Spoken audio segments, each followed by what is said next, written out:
人讲爱水无分年岁，日本一个化妆的牌子因推出一套化妆的疗法，要让社会人伫咧化妆的过程当中，会当训练手骨甲手指头右路的动作甲筋膜。即马因应高龄人口的增加，今年高龄美容的市场规模预估有甲100条的大日票，差不多是21条的大票。 伫日本东京，即个伫咧学化妆的学员，拢正专心听老师的讲解。这节课是针对四大人的课程，唔但教因安怎化妆，也个包括安怎保持手的灵活，是针对老大人延缓老化的全方位美妆疗法。现场也个有85岁老阿公来参加，除了学保养家己的皮肤，也学妆头啊较溜亮。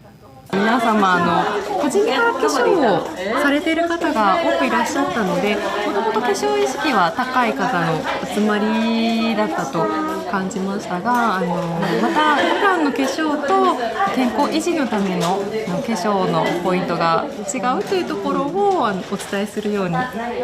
日本美妆品牌资生堂开的美妆课程，加一寡适合老大人的简单的手部运动，和四大人会当了解化妆保养会当顺续促进健康，也个用一寡简单好记的口诀，和四大人较记会牢。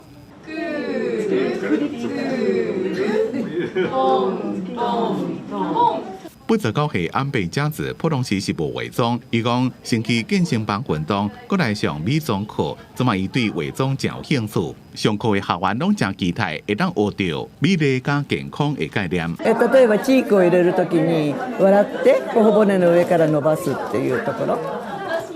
あとファンデーションもどうしてもシミを隠したいとかシワを隠したいと厚塗りしますけどそれが薄塗りの方がいいよっておっしゃってたんで参考になりました。日本的瑞士银行市场分析报告就讲，日本高龄美容市场的规模，伫2025年会当达到100条日元，换算代表21条，范围包括美妆品加医美服务，消费者唔但女性，也包括男性。洋服などでは それこそさっき申し上げましたイケてるじじい可愛いババアと言われてる人はかなり高級なものをこう使ってみたいと思ったりする。でまたその人たちは昔と違って異性の友達が結構多いっていうところがポイントでして、異性の友達に会おうとするとやはり綺麗な格好していかなきゃなとか、あるいはお化粧しなきゃなとか。伫高龄化社会内面创造一个美丽无过再是少年人的专利，四大人族群也当有家己的时尚美学。公司新闻张淑芬编写。